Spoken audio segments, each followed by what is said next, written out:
Hello, students, and once again, welcome back to your amazing platform, to the amazing platform of iPara. Okay, so today we are going to discuss the chapter A Hard Word. हम लोग आज section 3 discuss करेंगे. Okay, तो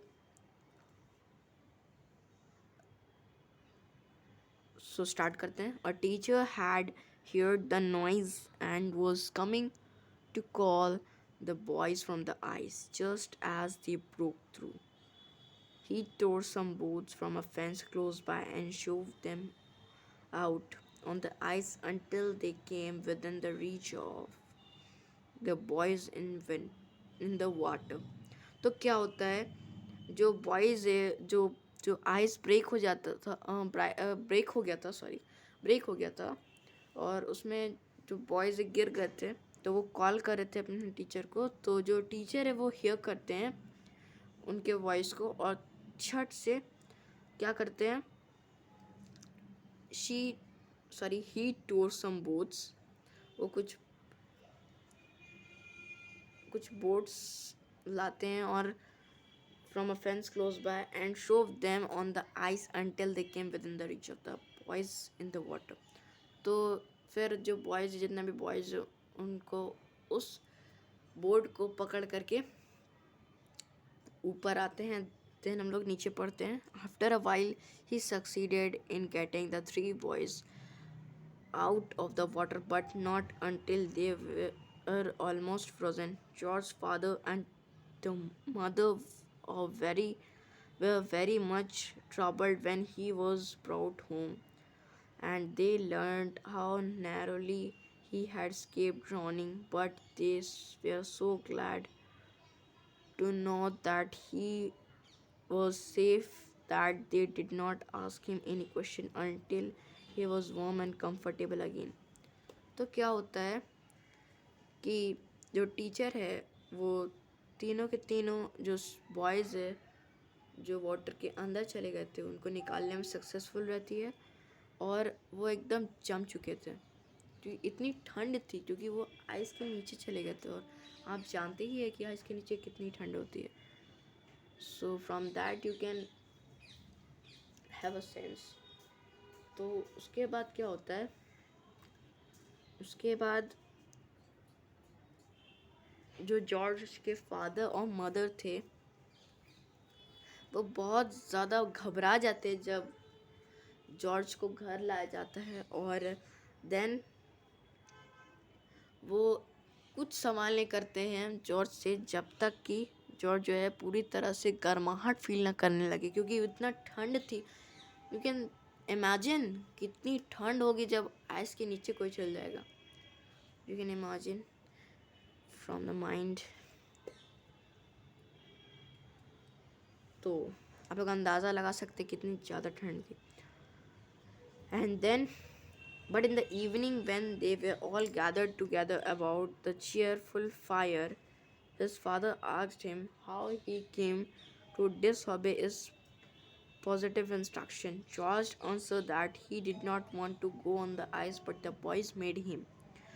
तो जब evening में एक cheerful fire के बीच में जब सबको गैदर्ड होते हैं, तो जॉर्ज के जो फादर है वो उससे पूछते हैं कि तुम मेरे इंस्ट्रक्शन देने के बाद भी तुम आइस स्केटिंग के लिए गए. तो जॉर्ज क्या आंसर करता है कि आई डिडंट वांट, मतलब जॉर्ज को मन नहीं था, बट जितने भी उसके फ्रेंड्स थे वहाँ पर, जितने भी बॉयज़ थे, उन्होंने उसे मना लिया आइस स्केटिंग करने के लिए. एंड नेक्स्ट पढ़ते हैं. How did they make you, did they take a hold of you and drag you on, asked his father. तो उसके फादर क्या बोलते हैं कि वो तुम्हें कैसे आइस स्केटिंग के लिए मजबूर किए, क्या तुम्हें वो होल्ड करके ड्रैग कर दिए. तो अब देखते हैं जॉर्ज क्या बोलता है. No, said George, but they all wanted me to go. तो जॉर्ज क्या बोलता है, नो. जॉर्ज नो बोलता है और क्या बोलता है कि वो सब चाहते थे कि मैं आइस स्केटिंग करूं. ओके, अब नेक्स्ट पार्ट पढ़ते हैं इसका.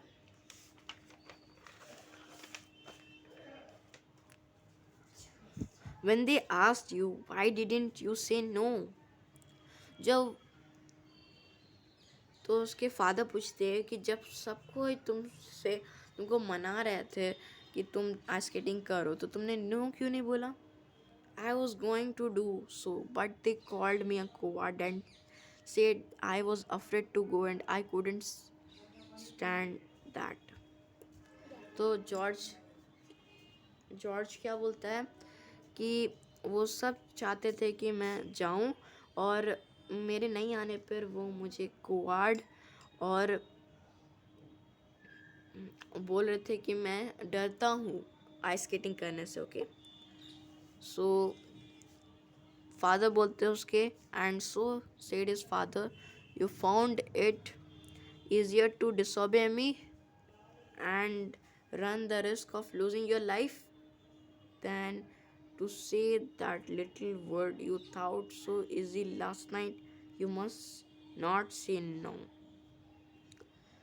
तो उसके फादर क्या बोलते हैं, जैसे कि हम लोगों ने पहले पढ़ा था कि उसके फादर क्या बोलते हैं कि सबसे छोटा वर्ड जिसको प्रोनाउंस करना बहुत ही हार्ड है वो है नो. और जॉर्ज नो नहीं बोल पाया तो उसके फादर क्या बोलते हैं कि लास्ट नाइट तक तुम इतना बोल रहे थे कि तुम आराम से नो बोल दोगे, 2 वर्ड का ही तो है, ये इंग्लिश वर्ड तो है, लेकिन आज क्या हुआ तुम्हें, आज क्यों नहीं तुम बोल पाए. George now begin to see why this little word no was so hard to pronounce was so hard to pronounce. It was not because it was so long or composed of such difficult sound, but it is often requires so much real courage to say it, to say no when one is tempted to do wrong. तो George अब ये दो दो word English word, 2 letter का English word no का मतलब समझ गया. वो समझ गया कि इसको प्रोनाउंस करना हार्ड इसलिए नहीं है क्योंकि ये बहुत हार्ड है प्रोनाउंस करने के लिए, ये बहुत कंपोज्ड डिफ़िकल्ट साउंड है, ये बहुत डिफ़िकल्ट है प्रोनाउंस करने, ये नहीं, क्योंकि इसको प्रोनाउंस करने के लिए बहुत सारा डेयर और बहुत सारा करेज चाहिए जो कि बहुत बार किसी में नहीं होता है. After that whenever George was tempted to do wrong, he remembered his narrow escape from drawing and importance of the little word no. The oftener he said it, the easier it became, and in time he could say it when necessary without much effort. तो अब क्या होता है कि जो George है वो अब गलत करने से रुक जाता है, अब वो कभी आइस स्केटिंग नहीं करता और वो जब भी आइस स्केटिंग करने का उसको मन करता है तो वो अपने फादर का बात और that 2 letter word English word that is no उसका मतलब समझ जाता है और वो बिना किसी एफर्ट लगाए ये 2 लेटर का इंग्लिश वर्ड बोल देता है, that is no. So that is all in this chapter, and this chapter is written by William Holmes MC Guffey, and you will get the question and answer of this chapter in our upcoming videos. Thank you. We will meet in our upcoming videos.